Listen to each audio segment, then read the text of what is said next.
So I'm a little late to the party, but let's talk about the Game 7s that happened Sunday. I'm going to start off with the Boston Celtics and Milwaukee Bucks series.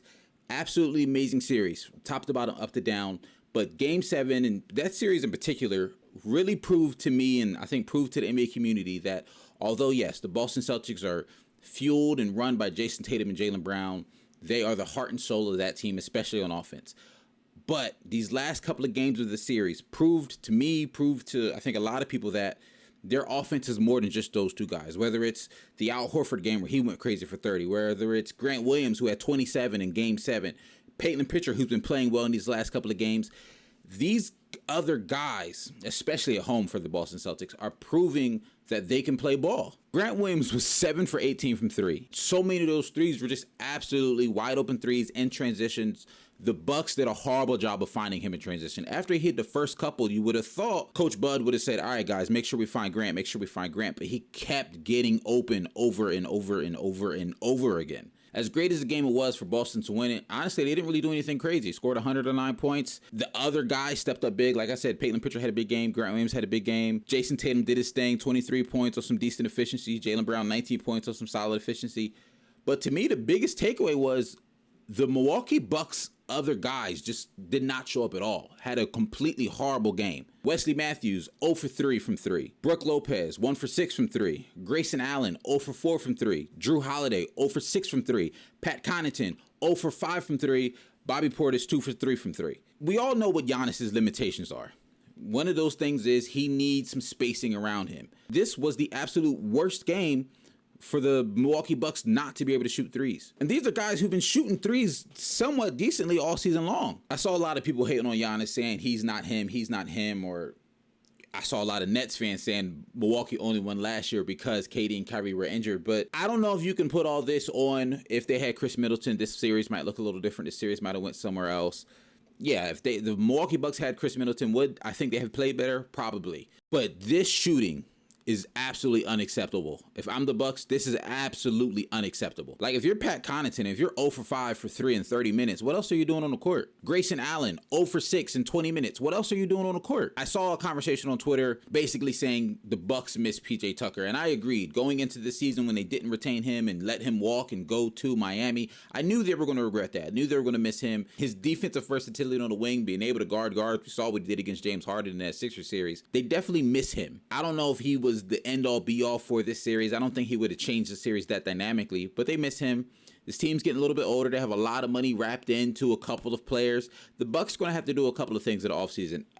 If they run it completely back with the healthy Chris Middleton, do I think Giannis is talented enough, Chris Middleton is talented enough to potentially get them back to another deep playoff run next year? Probably. But if you're looking forward to the future in terms of a long-term deal, I think they need to rework a couple of things. We'll talk more about that in the offseason, but just quick thoughts off the top of my head. I hope they don't come back completely with the exact same team. I'll say that. Looking forward to the Boston Celtics and Miami Heat series.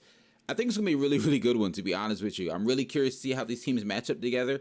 I'm curious to see the Al Horford-Bam matchup. I think Bam has some athleticism on Al, but Al's probably the smarter player. So I'm curious to see how that works out. Jason Tatum and Jimmy Butler going head-to-head. Two, I would say, pretty two-way wings. Jason Tatum might be more talented offensively, but Jimmy Butler probably more talented defensively. Curious to see how those guys clash. I think we're lined up for a 7-game series in the Eastern Conference Finals, and I'm really looking forward to it. All right, now let's talk about the game everybody's been talking about for the last 24 hours. The Phoenix Suns versus the Dallas Mavericks. Game 7, the Mavericks absolutely embarrassed the Phoenix Suns. An utter embarrassment. It's tough to even have an analysis for this game. Honestly, I'll be honest. I'll straight up say I don't have a crazy breakdown, in-depth analysis here. I don't think I've ever seen a more embarrassing loss in my time as an NBA fan. You win over 60 games in the regular season. You're the number 1 seed. You was talking a lot of smack. Devin Booker was doing the Luka special thing. They had that press conference when the reporter asked him about, is it tough guarding Luka, or is it an intentional to make Luka work on defense? And they kind of snickered and was like, whatever. And then Luka put on a show in those last 2 games. If you don't understand how great of a player and how talented of a player Luka Doncic is, I hope this series puts you on notice. If you weren't aware before, I hope this series puts you on notice. Also, shout out to Jason Kidd. I'll say this, going into this season, and I've said it before, and I'll continue to say it because he deserves it. Going into the season, I was very skeptical of the Mavericks' decision to hire him as their head coach.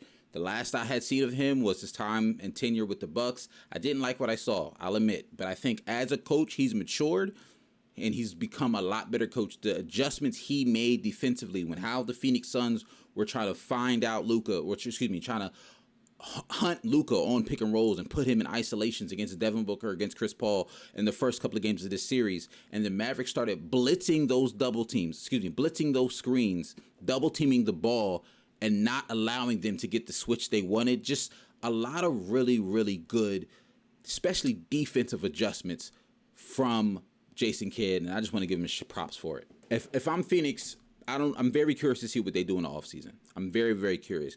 Do you extend DeAndre Ayton? Do you give him the max that I think he deserves and wants?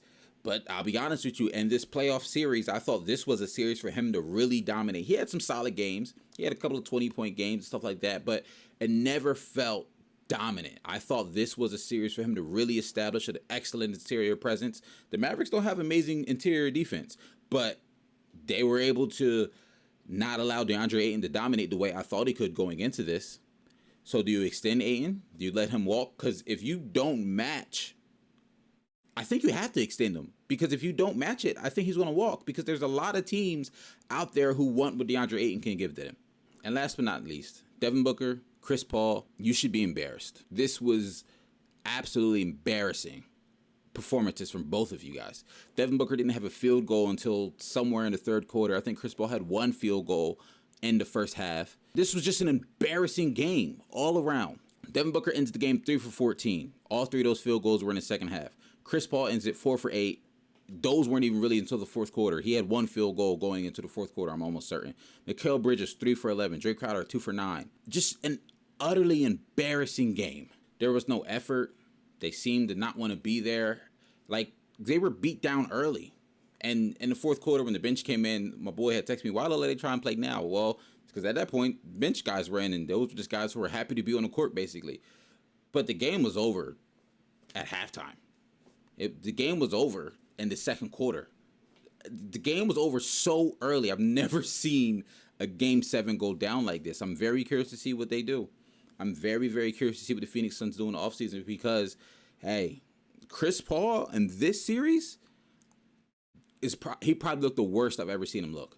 The worst I've ever seen him look. He had about 2 or 3 games in single digits points, games with a lot of turnovers. He did not look like himself at all. He looked like the Chris Paul in this series, looked like the Chris Paul in that Lakers series last year when he was injured. And then it came out, some news that he might have had a quad injury. They're not talking about it, yada, yada, whatever. I don't know if I'm buying that. I don't know if I'm believing that. Because even if it is a quad injury, say that is what the case is, I'm still worried because now that's another quad injury and another year in a row that Chris Paul's injured in the playoffs. So is he going to get another quad injury next year? Chris Paul's set to make $28 million next season. And then he's under contract for the 2 more years after that. He's under contract until 2025. He'll be 39 years old. Now, the last 2 years of his contract, only part of it is guaranteed in terms of salary, but he's still going to be there. That's still about $15 million each year that's already guaranteed to Chris Paul. I'm not saying you trade him from the Suns, and I'm not even saying it's even possible to trade him after teams have seen what he did in this playoff series.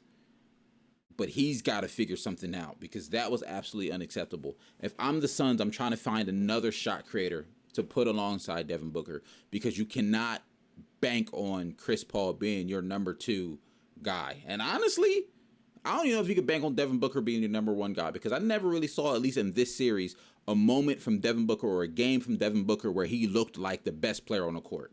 To me, at least, he never looked like the best player on the court. Maybe those first couple of games, but even still, not really. Those are more team wins in my mind. Devin Booker, I don't know. We might have to recontextualize how we think about him and where we rank him because Luka proved to me that Devin Booker's nowhere near on Luka's level. Absolutely nowhere near on Luka's level. Suns, you got a good team. And I've been saying it all year long. All year long. That's why I'm almost speechless when it comes to this, because all year long, y'all heard me say, I love the Suns. I love the Suns. The Suns were my pick to win the NBA championship. And for y'all to look like that in this series, absolutely unacceptable. And one last thing I want to comment on before I'm out of here. DeAndre Ayton only played 17 minutes. He shot 5 field goals, 4 rebounds. Reporter asked Monty Williams why Ayton only played 17 minutes, and he basically said it's internal. I have no idea what that means. I don't know if there was an argument between Ayton and Monty. I don't know if Monty saw something that Ayton looked like unplayable out there. But 17 minutes in Game 7? I don't know what the explanation. I mean, you were down 40. Why not just throw him back out there? I have no idea why he didn't play. I don't know if it was injury. Maybe we'll find something out later on, but that's just something to think about considering Ayton's hitting free agency this summer. Will Ayton be a Sun next year? We'll just have to wait and see. This video is a little all over the place. I was messing around with audio, trying to try a new mic. It didn't work out, so I didn't get the time to do this video how I wanted to, per se, but I just wanted to get my thoughts out there because these Game 7s did not go as I expected. I had the Bucks and the Suns in the NBA Finals. I mean, I'm happy to see somebody new win a championship. That's exciting for me. But if you made it this far, I appreciate you. I'll catch you in the next one. I'm out. Peace.